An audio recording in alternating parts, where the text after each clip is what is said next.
നിങ്ങൾ എപ്പോഴെങ്കിലും ഇലക്ട്രോലിറ്റിക് കപ്പാസിറ്ററുകളുടെ മുകൾ വശത്തായിട്ട് ഇതേ രീതിയിലുള്ള വെട്ടുകൾ ശ്രദ്ധിച്ചിട്ടുണ്ടോ? ഇതിന്റെ പ്രാധാന്യം എന്താണെന്ന് നമുക്ക് നോക്കാം.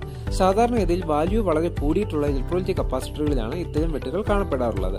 ഏതെങ്കിലും സാഹചര്യത്തിൽ കപ്പാസിറ്ററിലെ വോൾട്ടേജ് കൂടുകയോ ടെമ്പറേച്ചർ കൂടുകയോ ചെയ്താൽ കപ്പാസിറ്റർ വളരെ പെട്ടെന്ന് തന്നെ എക്സ്പ്ലോഡ് ചെയ്യാനും ചുറ്റുമുള്ള സർക്യൂട്ടിനെ ഇതേപോലെ നശിപ്പിക്കാനും സാധ്യതയുണ്ട്.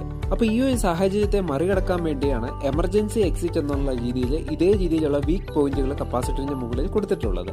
അഥവാ എന്തെങ്കിലും സാഹചര്യം ഉണ്ടാവുകയാണെങ്കിൽ അതിലുള്ള വസ്തുക്കളെല്ലാം മുകളിലേക്കായിരിക്കും പോകുന്നത്, വശങ്ങളിലേക്ക് പടരാറില്ല. വളരെ താഴ്ന്ന വോൾട്ടേജിലും കുറഞ്ഞ കപ്പാസിറ്റൻസ് ഉള്ള ഇലക്ട്രോലിറ്റിക് കപ്പാസിറ്ററിൽ ഇത്തരം വെന്റുകൾ കാണാറില്ല.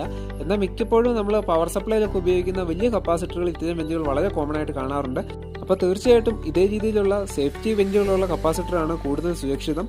അതുമാത്രമല്ല, കപ്പാസിറ്റർ പെട്ടെന്ന് ബൾജ് ആവുന്നുണ്ടോ എന്ന് അറിയാനും സാധിക്കും. ഇനി കപ്പാസിറ്ററുകളെ പറ്റി കൂടുതൽ അറിയാനുള്ള വീഡിയോ നമ്മുടെ ചാനലിലുണ്ട്. അപ്പോൾ വീഡിയോ ഇഷ്ടപ്പെട്ട ലൈക്ക് ചെയ്യാനും സബ്സ്ക്രൈബ് ചെയ്യാനും മറക്കണ്ട.